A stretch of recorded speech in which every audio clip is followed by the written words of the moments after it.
Ok. Muy buenas noches, amigos. En primer lugar, agradezco al Laboratorio Merck Peruana por darme la facilidad de estar con ustedes.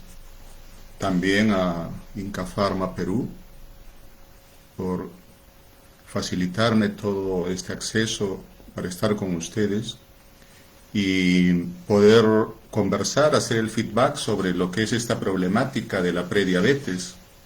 Vamos a conversar todo lo que es prediabetes. Voy a tener la oportunidad de darle unas palabras de unos 10 o 15 minutos, pero lo que me gustaría es saber cuáles son sus inquietudes sobre lo que es prediabetes. Vamos a tratar de resolver sus preguntas, sus inquietudes, o quizás algo relacionado a lo que es la prediabetes o a la diabetes misma, ¿de acuerdo? Bueno, quien habla soy endocrinólogo, Jesús Roca Nación. Laboro en la clínica Ricardo Palma, trabajé por muchos años en el Hospital 2 de Mayo y tengo la suerte de poder atender muchos pacientes que tienen este problema. Como endocrinólogo, más de la mitad de la consulta son por problemas de disglicemia. Entonces, aquí es el primer tema que vamos a hablar, de disglicemia. Estamos hablando de disglicemia a todo nivel de glucosa que está por encima de 100. Es decir, con ello quiero decirles de que si ustedes tienen una glucosa por debajo de 100, se considera que es normal. Pero si su glucosa está de 100 para arriba, ya hay algún problema, está alterado. Para hablar de diabetes, se requiere una glucosa de 126 hacia arriba. Para hablar de prediabetes, por lo tanto, es glucosa en ayunas entre 100 a 125. Quiere decir que toda elevación de la glucosa que está por encima de 100, pero por debajo de 125, o de 126, por debajo de 126, es decir, incluido 125, es prediabetes. Muy bien. Quisiera que ustedes tengan en su mente a una persona con diabetes en estos momentos. Si tienen un familiar, un conocido, etcétera, que tenga diabetes y que tiene 30, 40, 50 o 60 años. Quiero que se acuerden, lo ubiquen. Muy bien.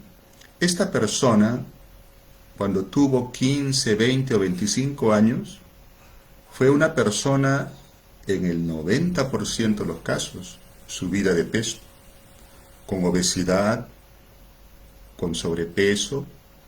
Pero esta persona que estaba subida de peso tiene ya en sus genes defectos. Tiene unos genes defectuosos en el sentido de que va a conllevar, estando en vida, a problemas con su insulina. Esa insulina que se produce en el páncreas y cuya función es hacer que la glucosa entre a los tejidos, esa es una de sus principales funciones. Entonces, esta insulina de repente no se libera bien. ¿Por qué? Porque ya hay un defecto genético. O de repente esta insulina se libera bien, pero a nivel de los órganos que deben obedecer a esta insulina, como el músculo, el hígado, pues como hay defectos en sus genes de estas personas, no actúa bien su insulina. Entonces, la respuesta que manda la insulina en estos órganos no es acatada por estos tejidos y con ello la glucosa en la sangre empieza a elevarse.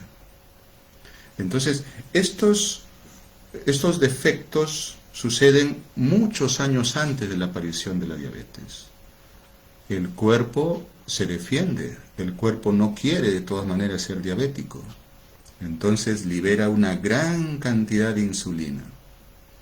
Entonces, esta persona, este joven, este adulto, que era una persona obesa, gordita, con sobrepeso, que tiene ya unas alteraciones en sus genes, una base genética para tener diabetes, presenta resistencia a la acción de la insulina.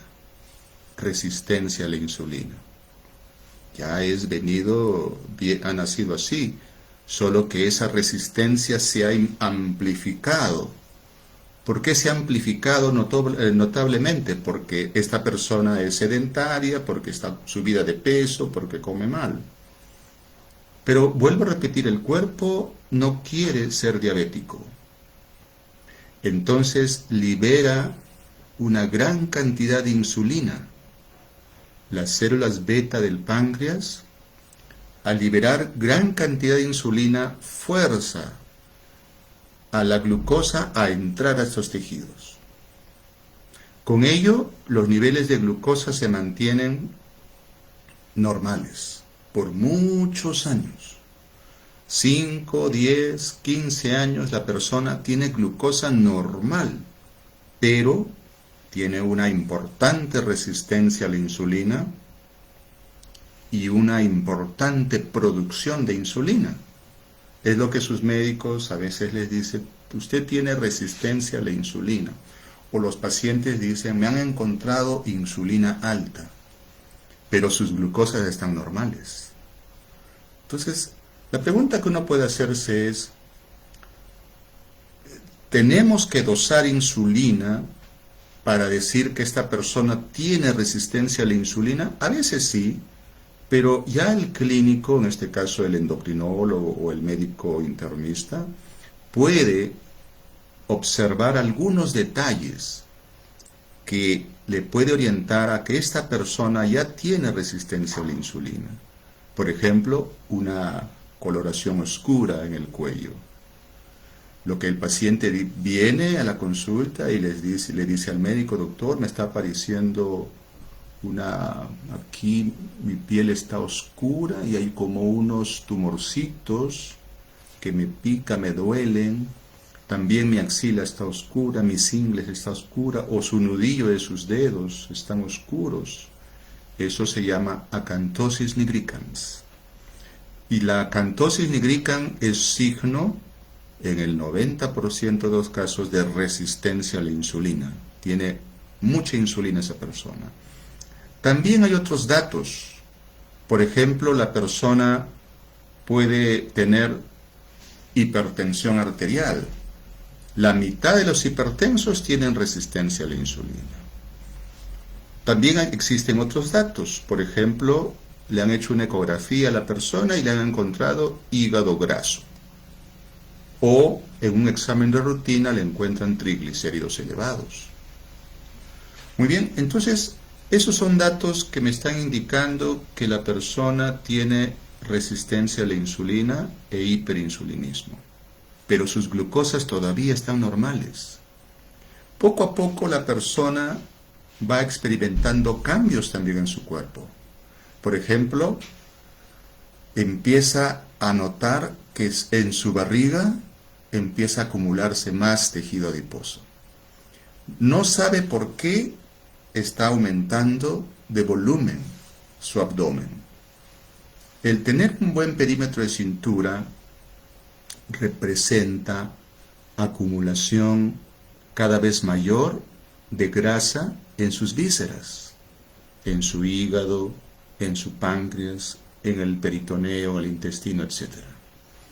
Eso conlleva a problemas de inflamación, porque esta grasa no debe estar situada en esos lugares.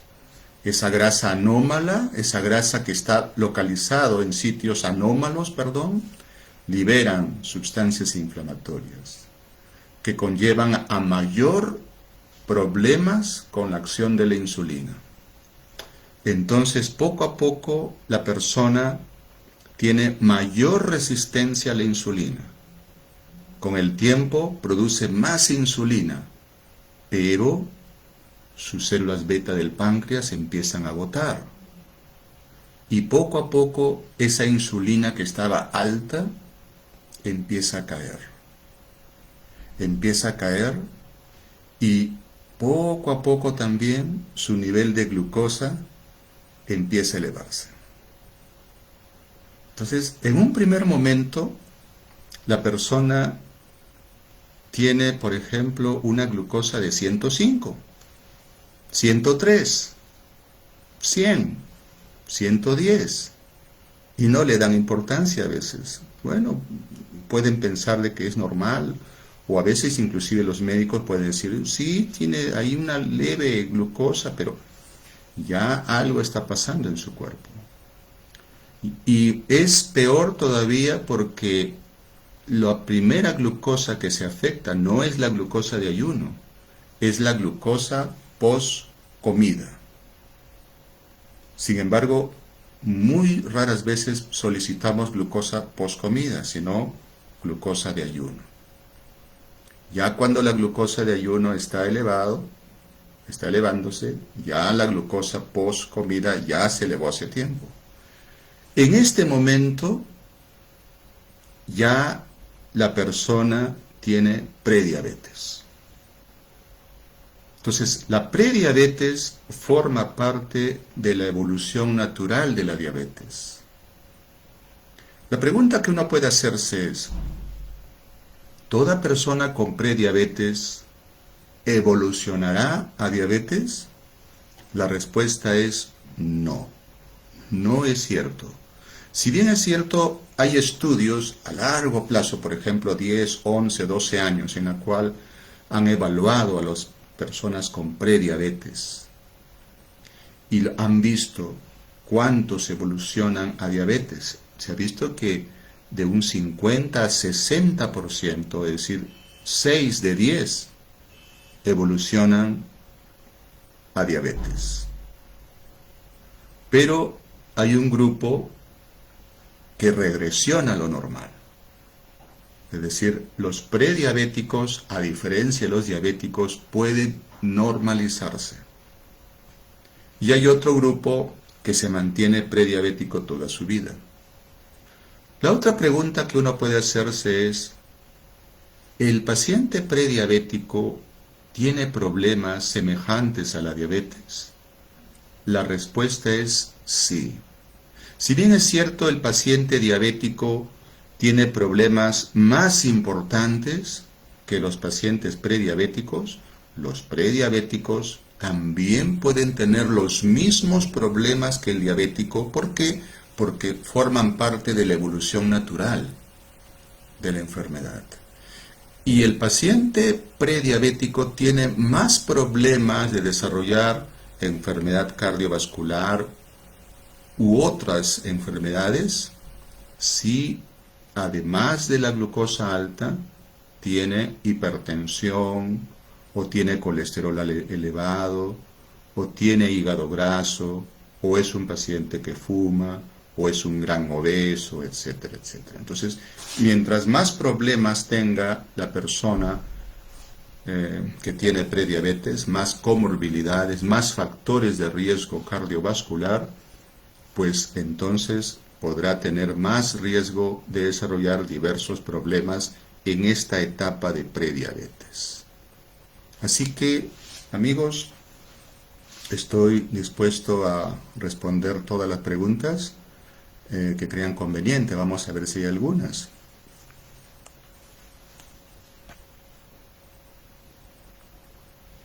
Muy bien. Vamos a ver. Es cierto, aquí nuestro amigo Hernán Sánchez pregunta, ¿es cierto que la hiperinsulinemia es signo de diabetes y también algo sobre el signo de acantosis nigricans? Ok, ya lo hemos comentado algo. Sin embargo, muchas personas confunden resistencia a la insulina, hiperinsulinismo con diabetes. No es lo mismo. Recuerden entonces, dentro de la evolución natural de la diabetes, está el paciente obeso simplemente, el paciente luego obeso con resistencia a la insulina, luego el paciente con síndrome de resistencia a la insulina luego el prediabético y luego el diabético. Entonces la resistencia a la insulina es donde hay una gran liberación de insulina, donde puede haber la acantosis nigricans, pigmentación en el cuello, forma parte de la evolución natural de la enfermedad. En otras palabras, toda persona que tiene acantosis tiene un riesgo alto de ser diabético o prediabético. Muy bien, veamos otra pregunta. Juan Carlos, si tuve glucosa normal hace 2 años, ¿cuánto debo hacerme otro control? Ok, muy bien.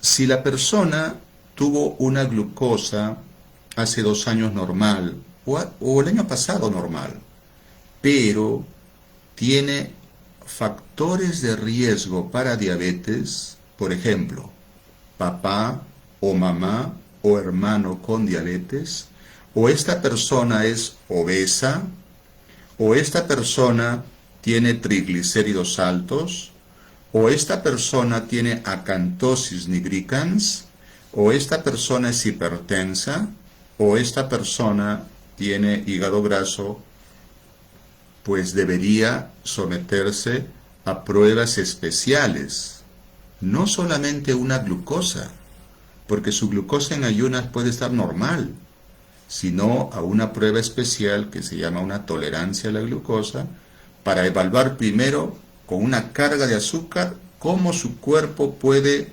modificar, puede, controlar esa gran carga de azúcar en su cuerpo. En otras palabras, cómo está su glucosa a las 2 horas posterior a esa carga de azúcar. Recordando de que lo primero que se altera es la glucosa postprandial, en este caso postcarga de azúcar. Muy bien, otra pregunta. Tengo 12 años tomando metformina, aquí Berta nos está preguntando, toma metformina y glibenclamida y mi glucosa no baja de 340. Bueno, esta persona, Berta, ya tiene diabetes, y Berta menciona que está tomando metformina con glibenclamida, son 2 antidiabéticos muy conocidos, y su glucosa está por encima de 300. Indudablemente, cuando la persona con diabetes tiene mucho tiempo glucosa alta, a veces el páncreas ya no responde a las pastillas. En ese momento, el médico tiene que aplicar insulina para que la glucosa baje, y cuando ya está controlada la glucosa, nuevamente volver a las pastillas. Entonces, una opción en esta paciente es dar insulina, es una de las indicaciones de la insulina. Aquí Maribel está preguntando, si tengo glucosa de 103 y ya toma metformina, ¿quiere decir que no está funcionando? Yo quisiera que lo vea al revés, Maribel. De repente la metformina está haciendo que tu glucosa no se eleve. Entonces, si usted es prediabética y está tomando metformina y su glucosa está en 103, tendría que verlo al revés, que si no tomara metformina la glucosa estaría más alta. La pregunta es, ¿por cuánto tiempo lo tendría que tomar metformina? Entonces, cuando una persona tiene prediabetes, lo ideal, pero eso tiene ya que conversarlo con su médico, es que lo tome por 1 año. Y cada año su médico va a tener que tipificar dónde está, si sigue como prediabético, o pasó a diabetes, o de repente se ha normalizado. Evidentemente con glucosa de 103 no es normal todavía, pero esas acciones se tienen que hacer cada año. Su médico lo sabe. Muy bien. Acá hay otra pregunta. Maybel dice, yo sufro de hipotiroidismo. Ok, es interesante porque muchas veces se aprecian pacientes con diabetes o con prediabetes que tienen también problemas en la tiroides. Y no es que sean causa-efecto, sino de que son enfermedades que pueden coexistir en la misma persona. dado que son enfermedades muy frecuentes, pueden perfectamente presentarse en una misma persona. Muy bien, acá hay otra pregunta. Tengo colesterol, ¿cómo puedo controlarlo? Si esta persona tiene prediabetes y ya tiene colesterol alto, su riesgo cardiovascular se eleva notablemente. Por lo tanto, debe tratarse el colesterol con fármacos que su médico le va a dar, pero también debe tratarse esa glucosa alta. Ok, ¿por qué? Porque esa glucosa alta en rangos de prediabetes, todavía no en diabetes, ya le está causando problemas a esa persona que tiene factores de riesgo cardiovascular, es lo que le decía al inicio. Si tenemos una persona obesa, con colesterol alto, con hipertensión, con glucosa elevada pero en rangos de prediabetes, todos esos factores son como flechas que están apuntando a su corazón. Por lo tanto, debo tratarlos. Al obeso tendrá que reducir de peso. Al colesterol tendrá que tomar estatinas. Al hipertenso tendrá que tomar antihipertensivos. Y para esa hiperglicemia, para esa prediabetes, tendrá que tomar fármacos, muy probablemente. Aquí Hilda pregunta, ¿por qué me arde o calienta la espalda? A veces mi estómago y mi parte del cuello. Tuvo COVID, parece ser. Bueno, el COVID puede producir una serie de molestias como secuelas por mucho tiempo. Creo que debería consultar con su médico al respecto. Acá hay otra pregunta de Ferchito. ¿Cuáles son los principales síntomas de una persona con diabetes? Bueno, es interesante esa pregunta, porque recuerden, la mitad de las personas con diabetes que debutan como tal, es decir, que se les hace el diagnóstico por primera vez, no tienen ningún síntoma. La mitad. Los pacientes con prediabetes, peor, no tienen ningún síntoma. Entonces, no esperen tener síntomas con glucosa de 105, 110, 115. ¿Ok? La idea es que si ustedes tienen factores de riesgo para diabetes, familiares con diabetes, obesidad, mujeres que dieron a luz hijos de más de 4 kilos macrosómicos, tienen acantosis nigricans, tienen triglicéridos altos, son hipertensos, tienen hígado graso, deberían ir a su médico para que su médico les haga pruebas para descartar diabetes o prediabetes. ¿Ok? ¿Cómo puedo bajar el colesterol triglicérido? Bueno, los triglicéridos son grasas que tienen mucha relación con las comidas, las harinas principalmente. El colesterol sí más es un error metabólico, donde la alimentación tiene impacto, pero no tanto como los triglicéridos. Muy bien.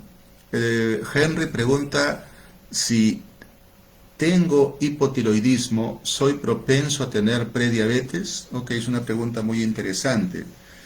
En realidad, como les comentaba, no existe una relación riesgo de que el hipotiroidismo conlleva la diabetes o la diabetes conlleva el hipotiroidismo. Sin embargo, sí los pacientes pueden coexistir por frecuencia nada más, porque son enfermedades muy frecuentes.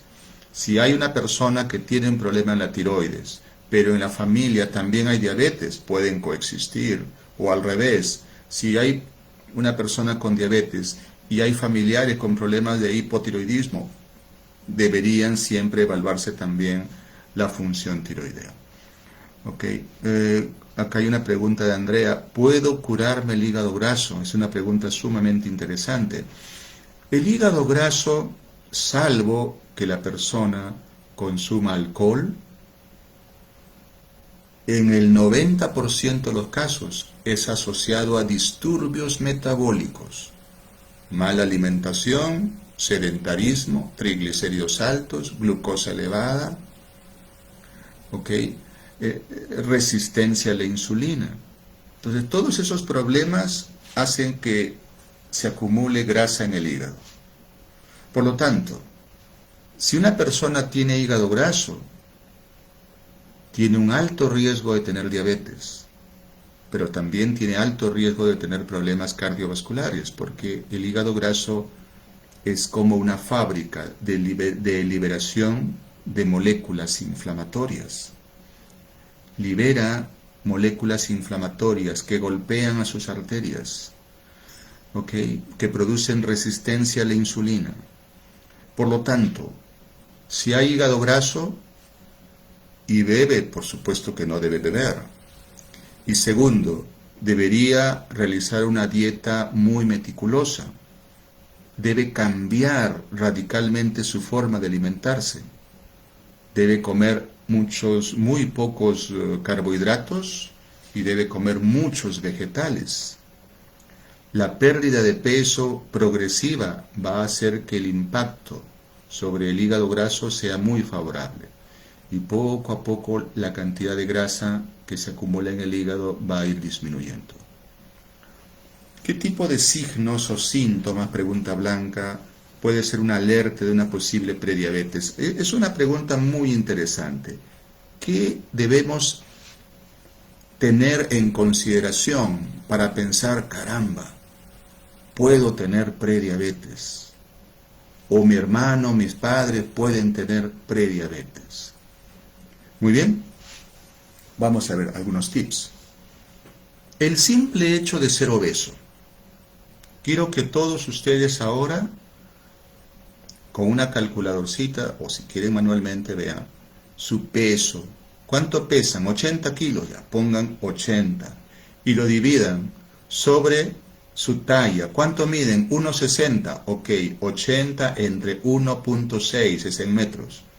80 entre 1,6 sale un resultado. Eso otra vez sobre 1,6, es decir, peso sobre talla en metros al cuadrado. Les va a dar un resultado, un número. Ese número es el índice de masa corporal. Si su índice de masa corporal está por encima de 30, son obesos.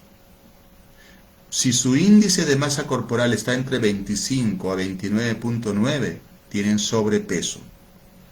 Tanto el obeso como el sobrepeso tienen riesgo alto para tener diabetes. Ya es un dato. Segundo, mídase en la cintura con 1 centímetro. Si su perímetro de cintura es de 94 centímetros o más, siendo varones, o de 90 centímetros o más, siendo mujeres, ya tienen un perímetro de cintura muy peligrosa. Es lo que se llama la obesidad abdominal, otro factor de riesgo para diabetes. Tercero, véanse su cuello, o que alguien le vea su cuello, o véanlo en el espejo. Si ven una coloración oscura, como si fuera carca, pero no lo es, que está en el cuello, en la axila, en las ingles, en los nudillos de los dedos, eso se denomina acantosis nigricans. Es un signo de resistencia a la insulina. Preocúpense, vayan a su médico. Cuarto tips, tómense la presión. Si su presión está elevada, la mitad de los hipertensos tienen resistencia a la insulina. Otro dato, que el médico lo evalúe, haga sus exámenes y vean sus triglicéridos.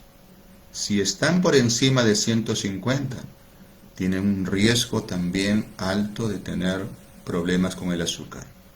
¿Ok? Entonces ya su médico sabrá qué hacer. Y datos epidemiológicos, por supuesto, el antecedente familiar de diabetes, el antecedente, cuando son mujeres, de hijos macrosómicos. Nacieron con más de 4 kilos. Significa que tuvieron diabetes gestacional. Entonces son datos muy importantes que pueden abrir la sospecha de que puede haber problemas con el azúcar. Muy bien. Marisa pregunta si hay problemas con si la glibenclamida ayuda a mantener la glucosa. La glibenclamida, Marisa, es un antidiabético como otros. La diferencia de este antidiabético es que puede provocar hipoglicemia, a diferencia de otros que no provocan hipoglicemia. Su médico ya sabrá cómo actuar. Yuli, un prediabético, ¿cuánto debería promedio tener de glucosa? Entonces, ¿cómo hacemos el diagnóstico de prediabetes? Vamos a volver a repetirlo. Toda glucosa en ayunas que está entre 100 a 125 se considera prediabetes. Y si le han sometido a una prueba de tolerancia a la glucosa, le han dado 75 gramos de glucosa y le han medido la glucosa a las 2 horas, y su glucosa a las 2 horas está entre 140 a 199, es otra variedad de prediabetes. ¿Ok? Entonces, de esa forma se hace el diagnóstico de prediabetes. Dora pregunta, cuando la glucosa se sube a 530, ¿qué consecuencias? Bueno, tener una glucosa sumamente elevada puede producir serios problemas, desde una deshidratación importante hasta un compromiso del sistema nervioso central. Es una emergencia diabética. Entonces debería ir por emergencia para que le traten esa hiperglicemia tremenda con hidratación y por supuesto con insulina. Muy bien, aquí Estela pregunta, ¿cómo hago para bajar de peso? No, nunca puedo bajar. Ok, sí, es cierto. Hay personas que restringen los carbohidratos y bajan rápido de peso. Pero hay otras personas que restringen igual o más y no bajan nada de peso. Muy bien. Quiero que esas personas se midan la cintura. Muchas veces las personas no bajan de peso globalmente, pero sí disminuyen la grasa intraabdominal y simplemente esa grasa se ha redistribuido, se ha ido a otra parte. Por lo tanto, el peso global sigue siendo casi igual, pero la grasa intraabdominal, que es la grasa mala, disminuye. Al final, eso es lo más importante. Entonces, lo que quiero decirles es que hay personas que bajan lentamente, a diferencia de otras personas que bajan más rápidamente. No se desespere. Lo más importante es el cambio en el estilo de vida. A ver, Jacobet, ¿qué se debe que no siento el sabor del olfato y estoy con 3 meses que salí de COVID? Bueno, el COVID puede producir problemas a nivel de la olfacción, del gusto, eso es una secuela transitoria, así que su médico le va a decir con más detenimiento qué hacer.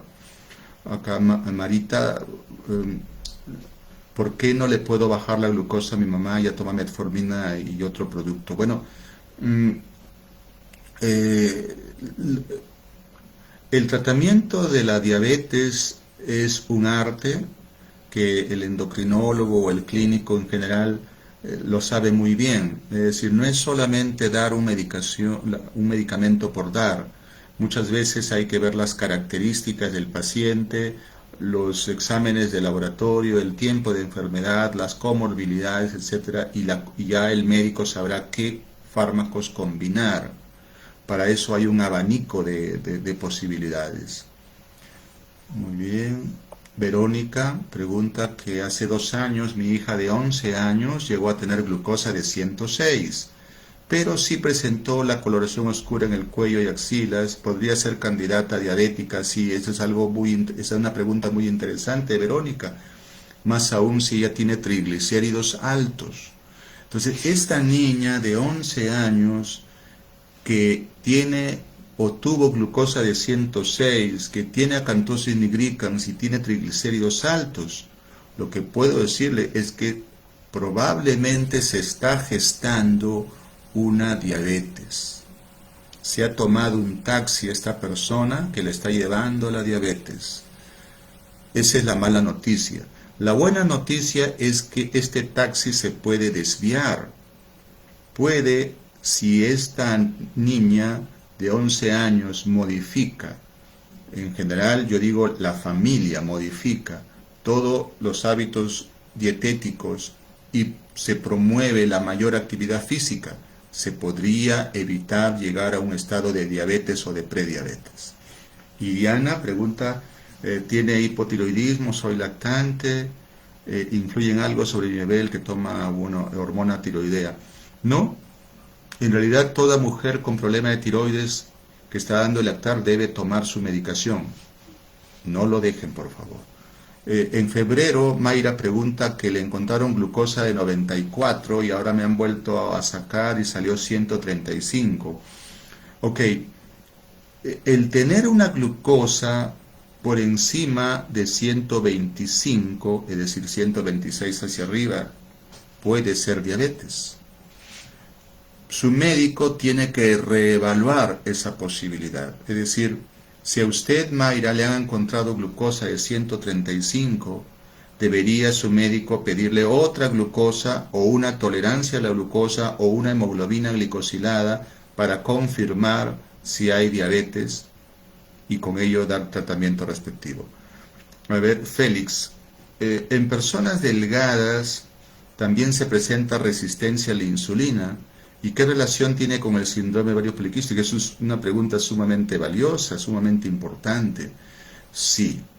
Si bien es cierto, la resistencia a la insulina se presenta en la gran mayoría de los casos en personas obesas o con sobrepeso. Hay un 5 a 10% de personas que tienen resistencia a la insulina que son delgadas o con peso normal. Y estas mujeres pueden asociarse a su vez con el síndrome de ovarios poliquísticos. Recuerden que en global, el 60% de las mujeres con síndrome de ovarios poliquísticos tienen resistencia a la insulina. Y hay un 5 a 10% de mujeres que teniendo síndrome de ovarios poliquísticos son delgadas o con peso normal. Es decir, el que sean delgadas no descarta la posibilidad de que tengan síndrome de ovarios poliquísticos. Ok, Yuli, ¿cuánto es lo normal en la glucosa que debemos tener? Muy bien, vamos a reforzar nuevamente. Glucosa por debajo de 100 en ayunas es una glucosa normal. Con una prueba de tolerancia a la glucosa, a las 2 horas, glucosa por debajo de 140. Es lo normal. Si me dicen hemoglobina glicosilada por debajo de 5.7, es lo normal, debe ser lo normal. ¿Okay? Muy bien.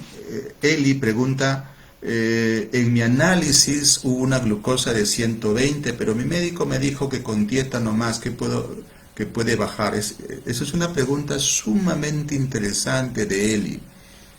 Muy bien, toda persona que en un chequeo le encuentran glucosa elevada, por ejemplo en este caso de 120, lo que debemos hacer es evaluar la posibilidad de que ya tenga diabetes en esta persona, porque ya de hecho es prediabética. Entonces le tengo que someter a una tolerancia a la glucosa o a lo más a una hemoglobina glicosilada. Si con la tolerancia a la glucosa, su glucosa a las 2 horas está por encima de 200, es diabetes. Pero de repente sale glucosa a las 2 horas entre 140 a 199, entonces tendrá prediabetes. ¿Ok? Pero siempre es bueno tipificar en qué situación está. ¿Ok?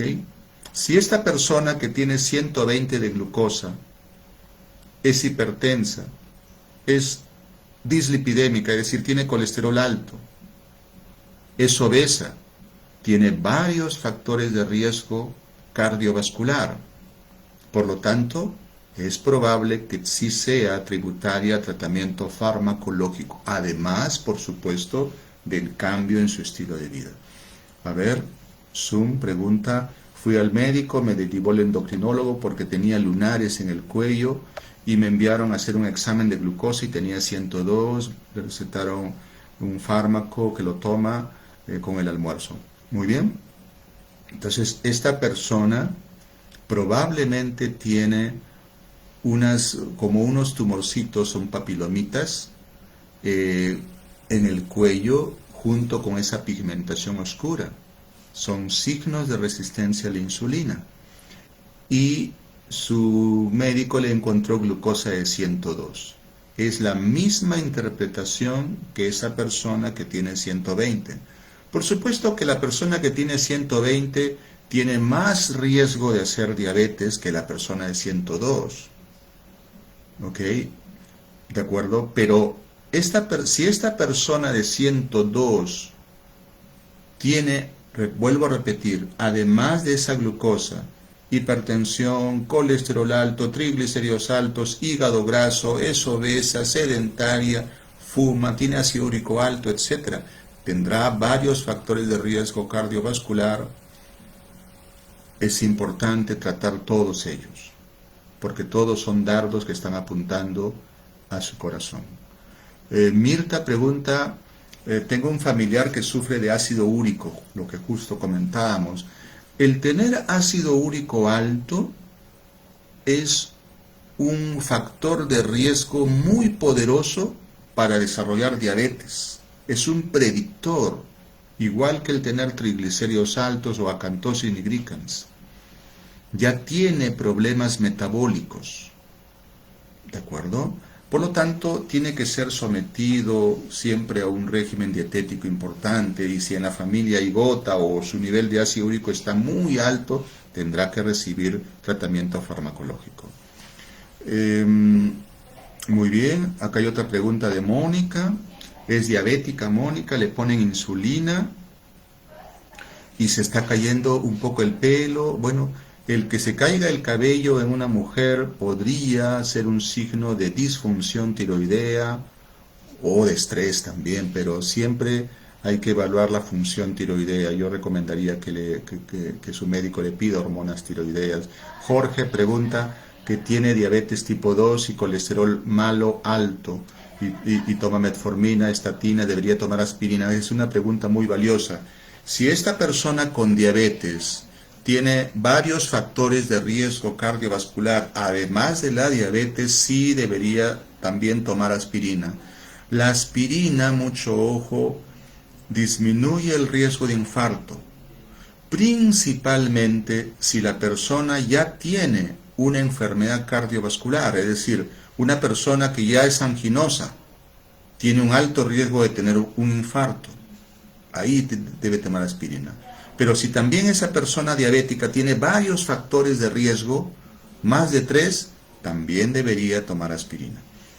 De lo contrario, también hay que tener la consideración de que la aspirina puede producir sangrado digestivo, hay que tener mucho cuidados también.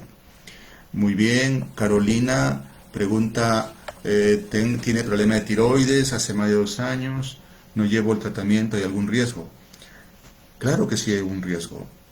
Si esta persona tiene disfunción tiroidea y no toma su tratamiento con levotiroxina, las personas con hipotiroidismo sin tratamiento desarrollan más rápido fenómenos de aterosclerosis que aumentan su riesgo cardiovascular. Tiene que hablar con su médico.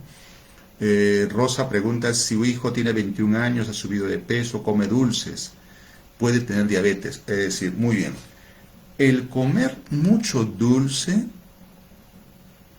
lo que va a hacer es provocar mayor peso y un cambio en sus bacterias intestinales, lo que se llama la microbiota intestinal.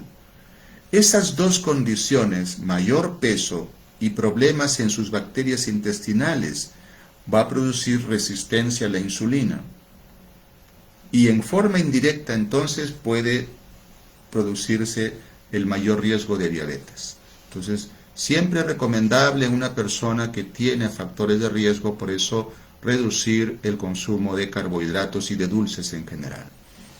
Muy bien. Estela dice que no, su esposo come mucho, bueno. El asunto a veces no es no comer. Hay personas que dicen, que piensan que se les dice usted tiene riesgo, está subida de peso y dejan de comer. Eso no es una forma real de tratamiento. La persona tiene que comer. Lo que pasa es que tiene que comer diferente. ¿Ok? Recuerden que no se frustren si no bajan en una semana, en un mes o en varios meses lo que subieron en años. Así como subieron por muchos años de peso, tienen que reducir el peso por muchos años. Acá hay una pregunta de Alice. ¿La metformina daña el corazón? Creo que lo ha interpretado al revés. Hay estudios serios, importantes, muy valiosos, clásicos, antiguos y recientes, que señalan que la metformina es uno de los fármacos más importantes que protegen al corazón. Actualmente hay antidiabéticos que no solamente bajan la glucosa, sino protegen al corazón. La metformina está dentro de esos tres, quizás de acuerdo, pero no es cierto que la metformina daña al corazón, al contrario. La metformina es muy valiosa en ese sentido porque tiene efectos favorables, como los tienen los otros antidiabéticos que protegen al corazón también. A mi mamá le diagnosticaron diabetes. ¿Qué edulcorante recomienda para el consumo? Ok, edulcorantes. ¿Todos los edulcorantes son buenos? Sí, son mejores que comer azúcar, por supuesto. Sin embargo, ¿qué es mejor? ¿Consumir edulcorantes o no consumir azúcar? Yo preferiría no consumir azúcar. Entonces, en otras palabras, lo que quiero decirles es, si van a consumir edulcorantes, que sea lo necesario. Usen el de su preferencia. Todos son buenos, pero los edulcorantes también pueden producir los mismos efectos que la glucosa en su cuerpo. La diferencia es que es 0 calorías. Por lo tanto, siempre con moderación. Jessica, ¿qué debería tomar una persona con diabetes y está en recuperación del COVID? Es interesante. Muy bien. En realidad, salvo que la persona con COVID haya estado hospitalizada en mal estado general, se debe suspender todos los antidiabéticos y usar insulina. Pero si la persona no está en ese estado, debe mantener sus antidiabéticos tradicionales, salvo que por alguna razón no esté comiendo o su apetito haya reducido. Entonces sí hablar con su médico para que restrinjan aquellos fármacos que pueden provocar la hipoglicemia. Ok. Alice pregunta, ¿la angina de pecho es por diabetes o por ansiedad? Es interesante, voy a tratar de relacionar. Recuerden, los pacientes diabéticos y por ende también los prediabéticos tienen un alto riesgo de desarrollar enfermedad cardiovascular, infarto, ACV, angina de pecho, enfermedad arterial periférica. ¿De acuerdo? Pero también al revés. Personas que no eran diabéticas y desarrollan angina o infarto, en ese momento aparece la hiperglicemia.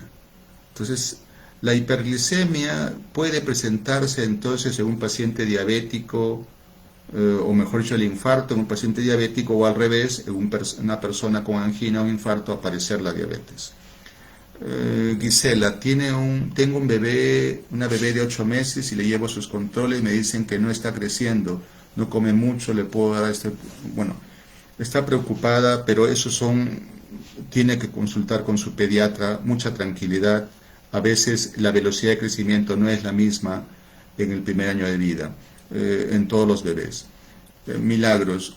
Me dijo su médico que tenía diabetes, ahora tengo 120, tiene hígado graso y cálculos en el riñón. Lo que quiero saber es si la pastilla que toma antes del almuerzo o después del almuerzo. Bueno, ¿qué relación habría entre diabetes con hígado graso? Bastante. Ya sabemos entonces que el hígado graso, salvo que la persona beba mucho, se puede asociar a resistencia a la insulina, y la resistencia a la insulina forma parte de la evolución natural de la diabetes. Entonces hay una coexistencia frecuente entre diabetes e hígado graso. El tratamiento a elegir ya lo definirá su médico. El que tenga cálculos en el riñón es una comorbilidad nada más.